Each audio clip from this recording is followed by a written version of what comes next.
I don't need to choose anything, kuya. Ako ang magdedesisyon. Hindi ito tungkol sa mga personal na agenda natin. We are running a country.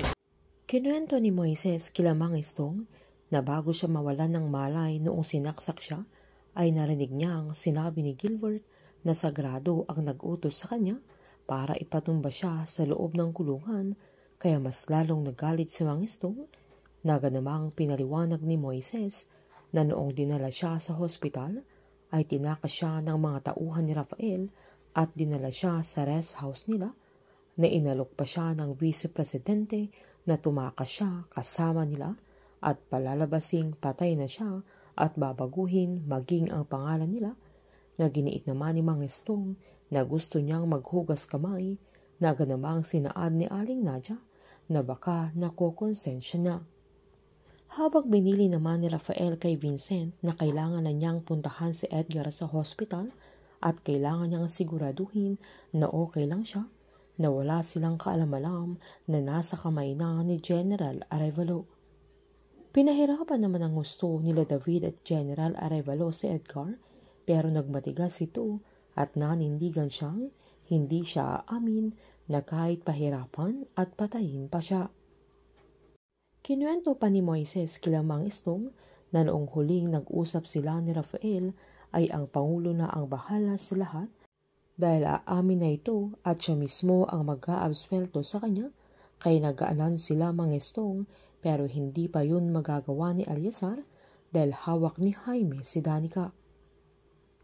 Binili naman ni General Arevalo na bantayan ni David si Edgar dahil pipigain pa nila kinabukasan dahil hindi pa nila ito napapaamin.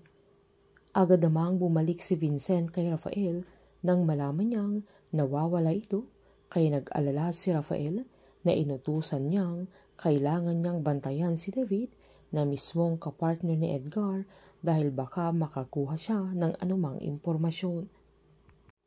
Habang pinagmamasdan naman ni Mang Estong yung larawan ni Christine, ay sinabihan niya si Grace na kung talagang tutulong ang Pangulo ay dapat may ginagawa na siya, na agad namang sinabi ng dalaga na baka hindi pa okay ang kondisyon niya, na agad namang sinaad ni Mang Estong na hindi niya alam kung anong intensyon ni Rafael sa pagtulong niya kay Moises, pero hindi siya naniniwala na para yun sa kapakanan ng binata dahil makasarili ang mga sagrados.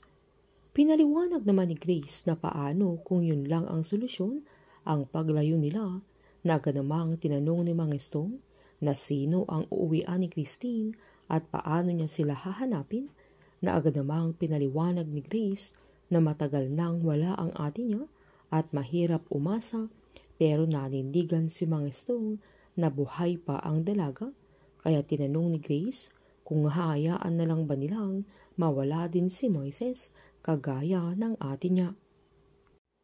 Inabangan naman ni Vincent si David nang lumabas ito sa apartment na madami pa itong daladalang bag. Agad niya itong sinundan nang umalis na ito hanggang makarating sila sa abandonadong gusali.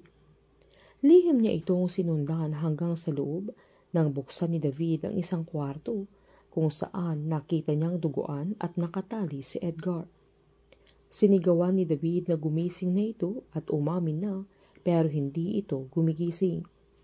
Agad siyang kumuha ng isang balding tubig at binuhos niya sa mukha niya, pero hindi pa din ito nagigising, kaya chinek niya yung pulso nito at napagtanto niyang patay na si Edgar, kaya agad-agad niyang tinawag kay General Arevalo. Dali-dali namang umalis si Vincent nung marinig niya na patay na si Edgar at agad niyang pinaalam kay Rafael. Sinakripisyo ni Edgar ang kanyang buhay para maprotektahan at para hindi mabisto ang vice-presidente na siya ang nag-utos sa kanya. Habang agad namang pumunta sila Mang Estong at Grace kay Agent Anthony nang lumabas na ang resulta ng DNA test, kaya napag-alaman nilang kumpirmadong si Christine nga ang bangkay na nahukay, nakalansay niya ito, kaya humagulgol ang mag-ama dahil ito ang kinakatakot nila, pero kailangan nilang harapin ang katotohanan na hindi na babalik pa si Christine dahil totoong matagal na itong patay. Painit ng painit ang mga tagpo, sabay-sabay po nating subaybayan ang advance episode ng Pamilya Sagrado dito lamang po sa aking channel.